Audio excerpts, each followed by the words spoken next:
Hello, everyone. Welcome to Women's Entrepreneurship Week at Minnesota State University, Mankato. I am Carrie Jo Henderson. I'm a marketing student and I'm pursuing a minor in entrepreneurship. Today, I am so honored to interview Yvonne Cariveau, the president and owner of Internet Connections Incorporated and a Mankato State alumni. Oh, Welcome. Thank you so much for being here today. Are you excited to get into the interview? I am. I'm excited to get into the interview. I have strong ties to Minnesota State, of course. Yeah, I saw that. I love seeing an alum who really cares about the school and stuff too, and just someone who's worked in the past as well. I think it's just really amazing. Well, kind of starting with that, I wonder what inspired you to become an entrepreneur. Probably my parents. My mom and dad were entrepreneurs. And so I grew up with my mom and dad running various businesses and us as the little workers, worker bee kids. As soon as we were old enough to help out, we helped out. I think the earliest business I remember helping with was we had a motel and we had 10 rooms and 14 beds. So every morning I had to get up and make 14 beds. But my dad said I didn't have to make my own, so that was all right. I feel like that's a pretty good trade-off if you Yeah, have to get up that early. What time did you have to get up to start doing that? about six, because About 6. I had to finish all the beds. Took me a little over an hour, and I'd finish them all, Mhm. and then I'd go to school, a couple blocks away. But yeah, Yeah. I saw them, struggling. I saw them worry over making payroll and paying the bills. I saw them talk about customers and kind of how they dealt with different situations, like from the time I was a kid. So that was probably Hmm. what inspired me to give it a shot myself. Yeah. You kind of saw if they could manage it, you think you could do that as well. Yeah, Yeah. there were a lot of positives about it. There was like if dad wanted to shut the store down for a couple hours and take us all out to do something, he could. He was the boss. I liked that freedom and he could make his own decisions about things, who he wanted to work with and his hours and what he wanted to charge and which customers he wanted to work with. Those were all his choices. I thought that was cool. Yeah. So, kind of speaking about those choices that a business owner gets to make, did you really feel like you got to take full advantage of that when with your business and like you get to kind of set who you get to work with and you get to look over all those things yourself? Definitely. And it's the best part. I mean, being an entrepreneur is not easy, and it's certainly not like less hours than working for somebody else. And it's not less stressful because you have to, it's all on your shoulders in terms of making sure that there's money in the bank and all that. But the best part is those choices, that maybe it's an illusion, but a little bit of feeling like you have some control over your life and your environment. It's great. Yeah. Well, I was wondering for our audience if you could possibly go over how your company, Internet Connections, has evolved since its inception, I believe in the early 90s, if that's correct. Yeah. I was wondering if you could maybe give us a timeline and what you do on a day-to-day, all of the juicy information. Okay, I'll try to keep it short because it's been over 30 years. So, summary version is in July of 93, I had finished my PhD at the University of Minnesota, and I'd interviewed at a bunch of schools around the country to be a professor. But what I found out was that my husband at the time was not interested in moving. And he had been saying he was willing to move and then kind of changed his mind when the reality came up. And we actually had job offers and it was going to be uprooting our family. We had two small kids. And he just kind of sat down one day and said, I can't do it. He said, you can go, leave the kids here with me, go do your thing. And I couldn't leave my daughters. They were 2 and 3, so I wasn't going to go live somewhere across country. So that meant the end of my career as a professor at that time. And so I didn't know what to do. And he and I sat down and we talked about this idea that he'd had to start an internet company. And so he was the one who had the idea initially. And the two of us planned it out. And I did the business side of things. So I did the sales, I did the organization of the business, the marketing, that kind of stuff. And then he did the technical stuff at first. We hired a couple of employees after a little while, and we started hooking up people to the internet. And we were the very first ones in this part of the country. So we were, blazing a trail. They were using really slow modems and hooking up very techie people to the internet at first. And then it started kind of branching out. And a big part of my job as the marketing person was to explain to people what the internet was. This is what email is. This is what, the FTP is. There was no World Wide Web at that time because it hadn't come out yet. That didn't come out till 94. Um, so I spent probably 10 days out of every 30 going around to Lions clubs and Elks clubs and anybody who'd give me a free lunch. And this is what the internet is, And I lugged around this like big heavy equipment and stuff. We didn't have laptops back then. Um, Yeah. and I remember I had this giant spool of telephone wire so that I could plug it into the computer and then find wherever they had a telephone plug, Mhm. and plug it in because there was no wireless and all that. Mhm. Anyway, from those humble beginnings, we grew to be the largest internet service provider in this part of the country. We had 25 employees, we had 5,000 customers. We were providing access in multiple communities, all the way over to New Ulm, up to Le Sueur, down to Fairmont, and over as far as Owatonna. Kind of that whole area was our little region. We were providing internet before the phone company or the cable company in this area. So we were kind of the only game in town for a while.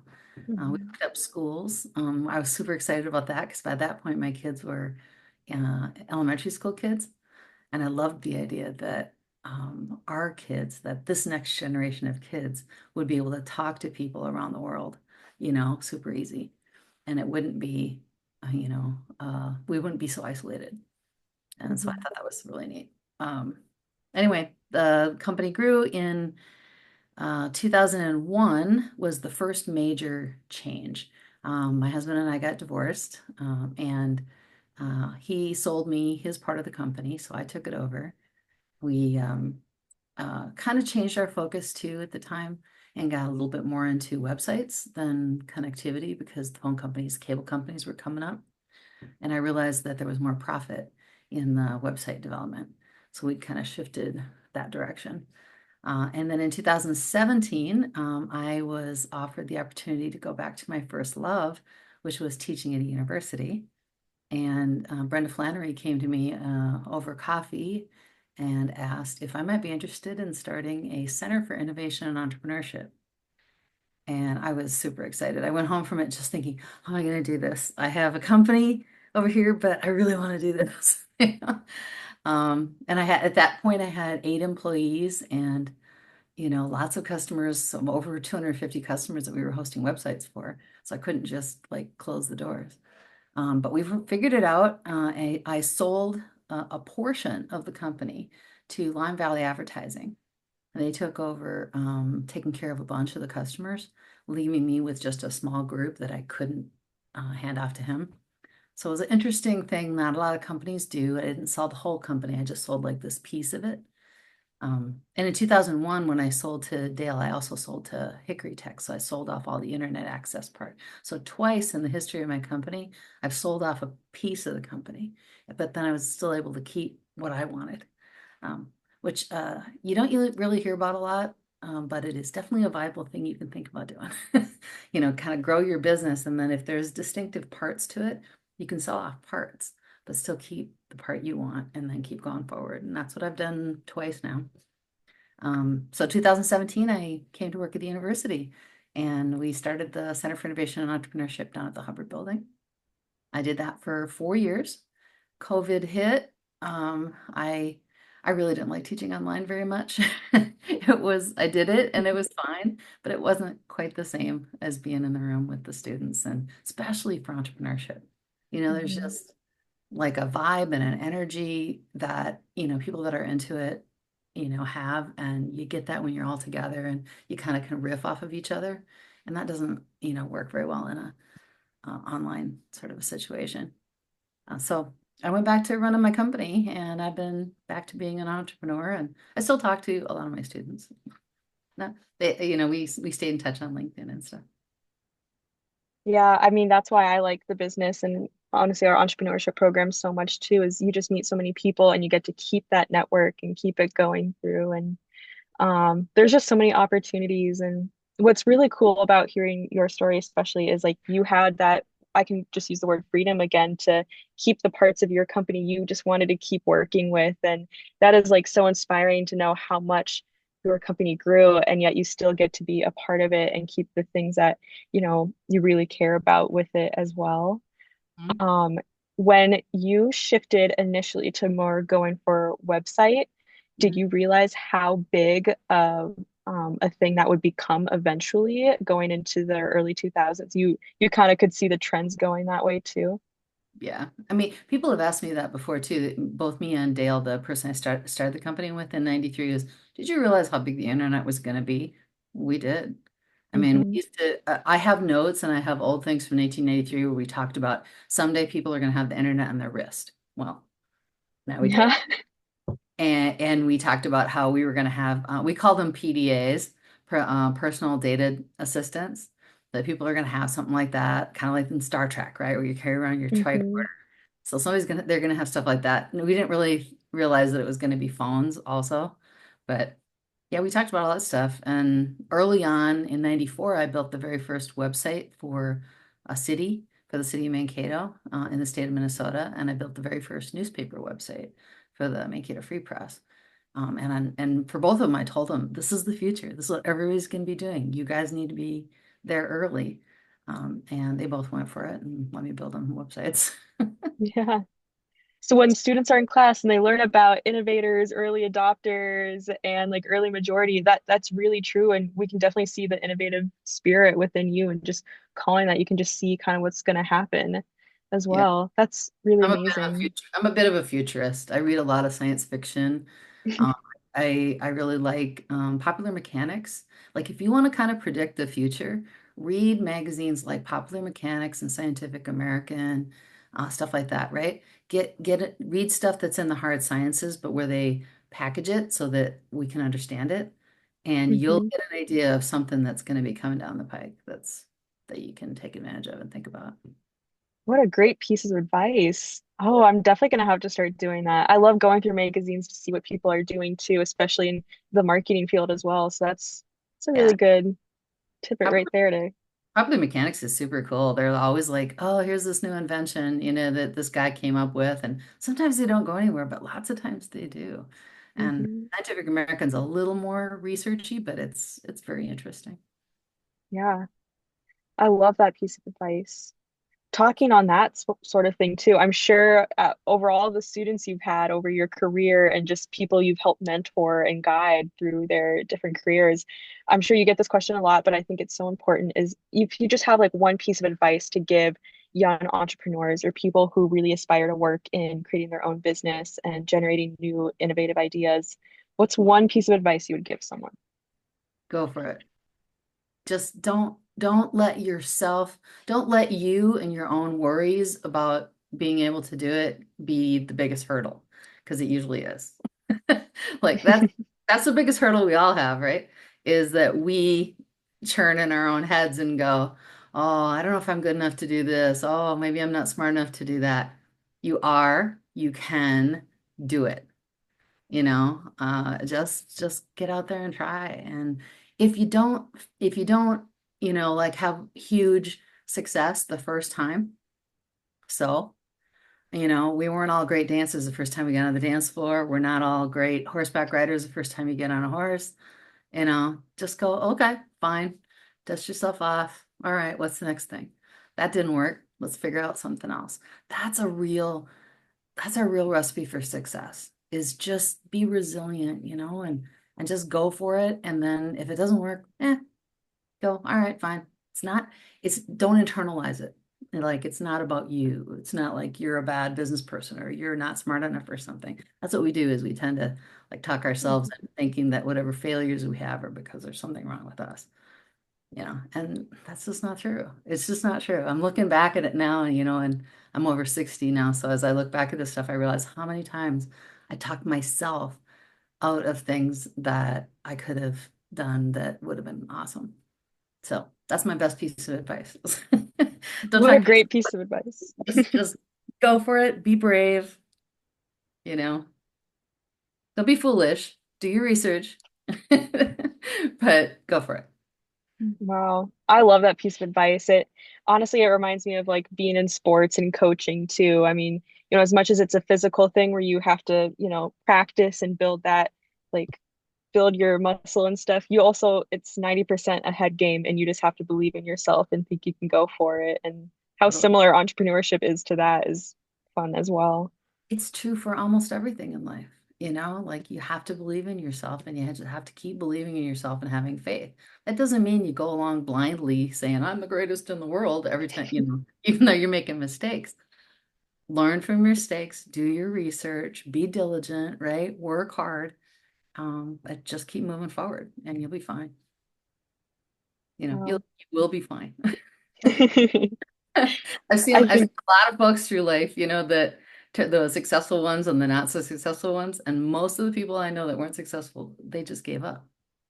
mm, They gave up on themselves, they gave up on their dream, they gave up on whatever, and they just kind of said, well, it's not going to happen. And then it didn't. Well, shocker, you know. yeah, they made their own fate. That's how it works out. I really do believe to a large extent we can make a difference. We can make a difference in the world. We can make a big difference in our lives. We can't control everything. There's a lot of unknowns. There's a lot of weird stuff that happens along the path. But you keep moving forward and you keep trying to adapt. And that word pivot that we use all the time in entrepreneurship, that idea of pivot, just be light on your feet and pivot. You're going a certain direction, like we were going along doing internet connectivity, right? And then I realized, no, that's not going to be the thing. The internet connectivity is going to be a commodity. It's going to be something that people want cheaper and cheaper and cheaper, but with higher and higher service. That's a commodity. I don't want to go that way. Instead, let's go this way, websites. That's going to get more and more expensive. People are going to spend more and more on it as that quality goes up. So, Mhm. so I pivoted and went, oh, let's do this. Didn't have to throw Yeah. my life away, but I had to go, go that way. hmm I like that too. So believe in yourself, Mhm, be willing to pivot, mhm. and just be an innovator are just like the main concepts. I love the piece of advice that you've given today. I'm definitely going to check out those magazines, to see if I can get inspired, see anything new that I'm interested in. But wow, this has It- been really this has been really helpful and insightful. Even just for me personally, I've loved this. Thank you. Well, good. Well, and if those don't turn your crank, like I'm kind of like a fan of engineering. But if those Mhm, don't turn your crank, look for magazines in an area that you're passionate about. Animals, um, baking, art, right? But not business, like magazines where they're talking about the newest and the coolest and the most innovative things happening in that field. And mhm. to that and look for those things that are coming along the pike and put that together with your business knowledge, and then that's when the magic happens. Yeah, absolutely. Well, thank you so much for interviewing with me today. I've learned so much. I'm definitely taking notes after this, writing down everything you said, and I just appreciate it so much. I learned so much today. Oh, you're very welcome. And any of the students that are watching, if I can ever be of help to you, reach out. I love talking to young people and I love helping out wherever I can. Thank you. Yeah, definitely reach out. Mhm. All right. Well, you have a great day.